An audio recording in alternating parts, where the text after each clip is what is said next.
No DQ Galaxy, we are live with a recap of WWE Smackdown for July 19th, heading into WWE SummerSlam in just about 2 weeks. We kicked off Smackdown with a Bloodline video package where they took out Randy Orton. We had Cody Rhodes, the WWE champion, showing up. He was not wearing his trademark suit this week. He was all business. He met up with Terrence Crawford, who is a famous boxer, at ringside, and then Cody cut his promo. He gave credit to Randy Orton, said that he would not be where he's at without Orton. He felt guilty about Orton being put through the table last week. He said Randy Orton is like family to him, like a brother. He reflected on Solo Sikoa, how before WrestleMania 39, Cody said Solo Sikoa wasn't ready. And now Cody thinks that Solo is still not ready. A-Town Down Under interrupted Cody. A fight broke out. Crawford ended up giving Cody a steel chair, and Cody used it to fight off A-Town Down Under. We got the little celebrity moment here on SmackDown to kick off the show. It was a solid opening. I don't know anything about Terrence Crawford, but for fans of him, must have been a nice moment. Backstage, General Manager Nick Aldis said that he'll make a tag team match, but he doesn't want the WWE champion going out there alone, and told Cody to find a partner by the end of the show. We had Carmelo Hayes versus Andrade. This was a really good match for WWE SmackDown. Very solid, back and forth, competitive match with these guys. Lots of athleticism. At one point, Carmelo countered the springboard Spanish fly attempt by Andrade, took him down with a springboard leg drop. But then during the commercial break, Andrade did hit his Spanish fly. Carmelo, though, regained control. They traded shots. Andrade built up momentum, hit the double knees in the corner, came off the top with the moonsault. Carmelo kicked out multiple times from Andrade's offense. The crowd was chanting, "This is awesome." Andrade came off the top, but Carmelo countered with a code breaker and then went for nothing but net. But Andrade was able to avoid it. And then Andrade picked up the win clean with the message.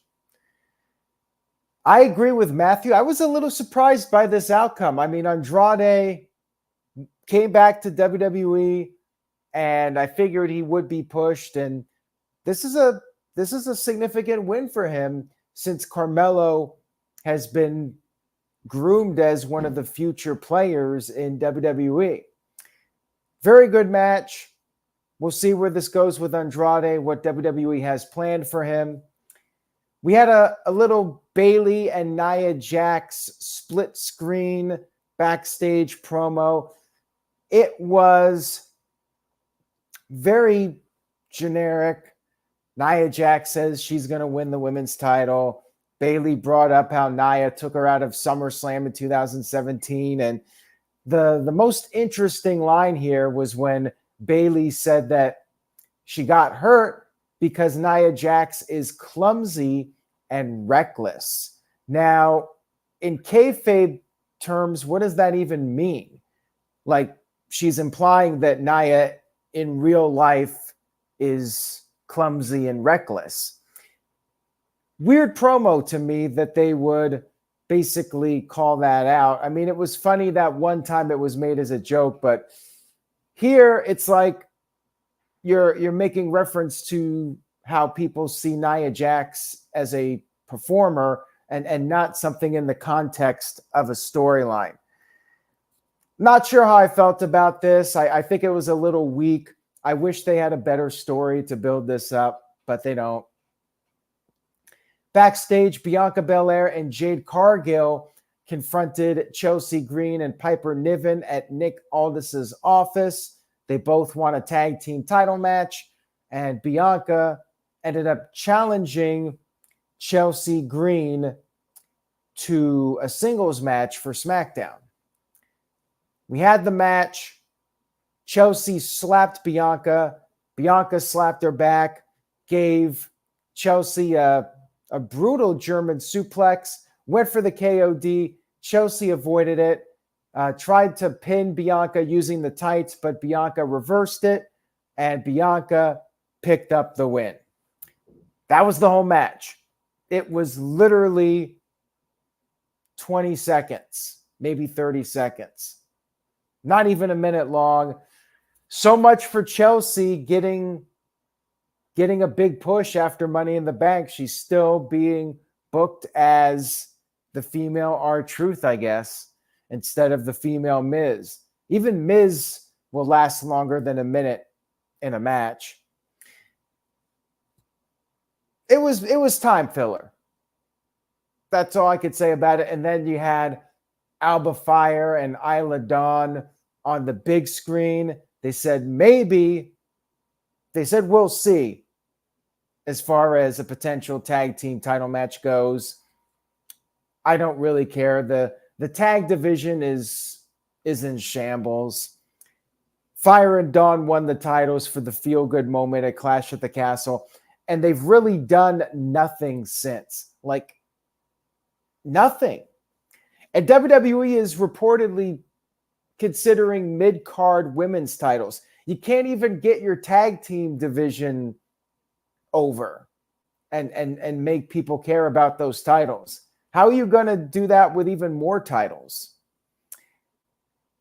We had our contract signing, and I'm not actually going to letter grade this down.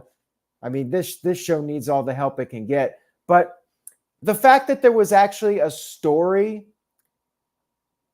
Logan Paul had not agreed to the match. LA Knight had a contract, and Logan Paul was going to show up and sign the contract. At least there's a story instead of they announce the match, it's advertised, and then they're doing a contract signing for no good reason. At least there was a story for this. For that, I'll give them a pass this time. Anyways, they had a pretty solid back and forth promo. LA Knight said he owned and cooked Logan Paul for a year, going back to last year's Money in the Bank.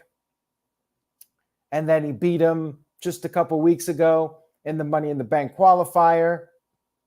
Logan Paul responded by referring to LA Knight by his real name, Sean, said that LA Knight needs the match. Logan Paul doesn't. He has all these outside projects outside of WWE. He said that, yes, LA Knight, he has a catchphrase. He's a bodybuilder. He's got a good gimmick, but he hasn't had a defining moment in 20 years. And he has a spray tan. He's out here with a catchphrase and a spray tan, pretending to be The Rock. Man, people love to call wrestlers knockoff versions of The Rock. I mean, worked wonders for Ricky Starks' career in AEW. At least Logan didn't call LA Knight a vanilla midget version of The Rock. But I will say this, LA Knight has to win now. Like, you ripped into him pretty hard, saying he hasn't accomplished anything in 20 years and he's a knockoff of The Rock. If LA Knight doesn't win this, then what? Then he really is going to be like Ricky Starks on a road to nowhere. We had Knight responding, calling Logan Paul a fraud, said that Logan's brother, Jake Paul, is fighting Mike Tyson, and Logan doesn't even have the balls to fight him. And that set off Logan Paul, so he did sign the contract, and then things got heated. Logan attempted a cheap shot. LA Knight went for the BFT, but Logan Paul was able to avoid it. If Logan doesn't drop the title, like I don't know where LA Knight goes from here. I mean, they're really playing up how LA Knight hasn't won anything significant in WWE, and he's come up short several times now. I think LA Knight has to get it. Segment was good. It was a good segment, and I'm looking forward to the match. It's just funny that Logan Paul was so quick to agree to the match when LA Knight said, "Oh, you don't have the balls to fight me." And then LA Knight gets his wish. There you go. It was that easy. We had a pretty cool Tiffany Stratton video package, and that led up to Tiffany with Nia Jax in her corner versus Michin. This match was exactly what you would expect with the two of them, but we had a little bit of a curveball at the end. So Tiffany took control using Nia as a shield, and then Tiffany took a cheap shot. She gave Michin an Alabama slam on the floor, and then after the break, Michin started to make a comeback, but then Nia Jax tripped Michin, and Michin was in trouble. Then all of a sudden, Bayley showed up, and Nia Jax went after Bayley, but Bayley got the upper hand. She hit Nia with the Money in the Bank briefcase and then destroyed the briefcase, stomped on the briefcase. Tiffany Stratton was distraught, and Michin rolled up Tiffany, got the 1-2-3 victory. Hey, it was at least something different with the briefcase being destroyed. I wonder now if Tiffany is going to get a new briefcase. That was my thought process. And Matthew said maybe she'll have like an all pink Money in the Bank briefcase. I could definitely see them doing that. And they did confirm there'll be a tag team match next week. I did like the angle. I thought that was creative. Although now I feel like there's more heat for Bayley and Tiffany Stratton than Bayley and Nia Jax. You know what I'm saying? Like they did more to make you want to see those two go at it instead of Nia Jax versus Bayley. Nia Jax and Bayley, I'm just not really feeling it, to be totally honest with you guys. Oh, and I completely forgot that they were taping SmackDown this week, so stay tuned to No DQ for spoilers for SmackDown. I probably will not recap it next week just because it's on such a delay. The tape delay ones where it's the same day, like a couple hours later, I feel like, all right, I'll recap it. But unless there's some kind of significant happening, I'll probably take next Friday off. But yeah, thank you for pointing that out, Matthew. We had Santos Escobar confronting LA Knight backstage and brought up how in the triple threat match where Logan Paul, Santos, and LA Knight went at it, LA Knight beat Logan Paul, did not beat Santos, and said things would be different in a one-on-one match. So LA Knight issued the challenge, and that's going to take place on next week's show, which, as Matthew pointed out, being taped after SmackDown. We had the Bloodline in a backstage segment, and they said that anybody who teams up with Cody Rhodes will be disrespecting Solo, the tribal chief. And if you're on Cody's side, you're against the Bloodline. And Solo said it better be a handicap match. But as it turns out, it wasn't. A little bit anticlimactic. I mean, predictable. Kevin Owens just showed up. He was the partner. Owens got the early momentum against A-Town Down Under, but then he went for the Swanton. Waller got his knees up. They double-teamed Owens for a while. They kept the momentum going after the break. Owens was able to eventually get the upper hand. He tagged in Cody. Cody got in some offense, but then A-Town Down Under regained control, tried to finish off Cody, unsuccessful. They had another miscommunication. We're continuing that storyline. Owens hit the stunner to Waller. Cody then pinned Theory with the Crossroads. Only took one. That's how low on the totem pole Theory is. But hey, when Theory turns face, I guess it's a clean slate for him. Predictable main event, and then even more so a predictable post-match. I mean, Solo came out with the Bloodline. Owens and Cody were doing well, but then Jacob Fatu came in and he was the difference maker. Shout out to Eric, who is a newcomer here. I appreciate you tuning in, Eric. Just giving my thoughts on SmackDown and the final angle. Once again, Jacob Fatu looking like a complete beast. He just destroyed Owens. Multiple hip attacks in the corner as Cody Rhodes, like last week, was forced to watch. Jacob Fatu came off the top with the flying headbutt. Cody Rhodes was powerbombed through the table, Shield style, and then they took a chair, wrapped it around Owens' neck, and sent him into the ring post.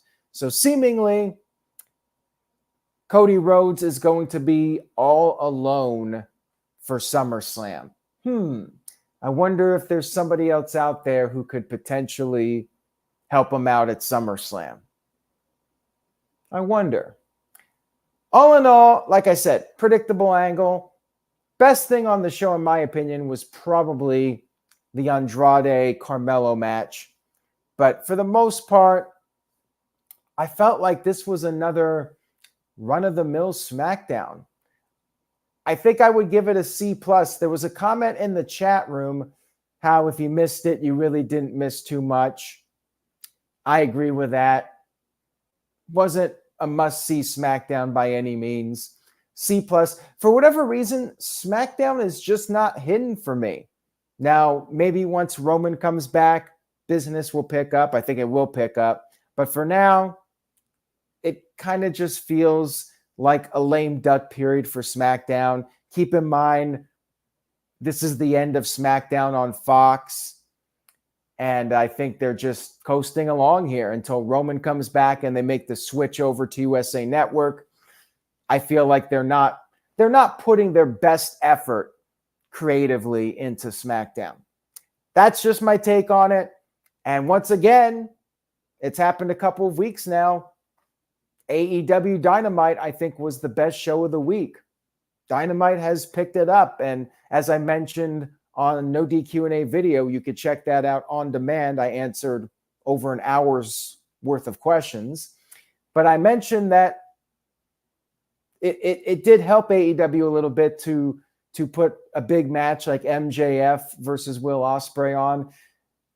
At this time, AEW needs those numbers up.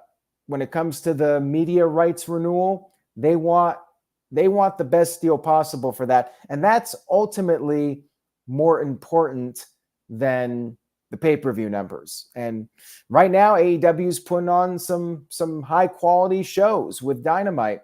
And we got Blood and Guts next week. It's going to be tough for WWE to beat out AEW next week, too. We'll see if AEW can keep the momentum going. I know as far as SmackDown goes, I'm not expecting too much until the move to USA Network. Raw has been awesome, though. Raw has been consistently great. And I expect Raw to get even better than it already is once it moves to Netflix, once you get The Rock back and John Cena. The first quarter of 2025 is going to be hot for Raw. And I think SmackDown will start picking up here in about a month or so. 2 months from now, we'll start to see SmackDown really kick into high gear. Thank you guys for tuning in tonight. I hope you enjoyed the video. If you did, please give this video a thumbs up on YouTube. Tell a friend about NoDQ.com and the YouTube channel. Stay tuned to NoDQ.com for spoilers. They should be up by the time most of you are watching this on demand. Have a great weekend, everybody. Take care, and I will see you on Sunday night, 8 p.m. Eastern, 5 p.m. Pacific for the No DQ review. Say yes to No DQ, and I will see you all next time.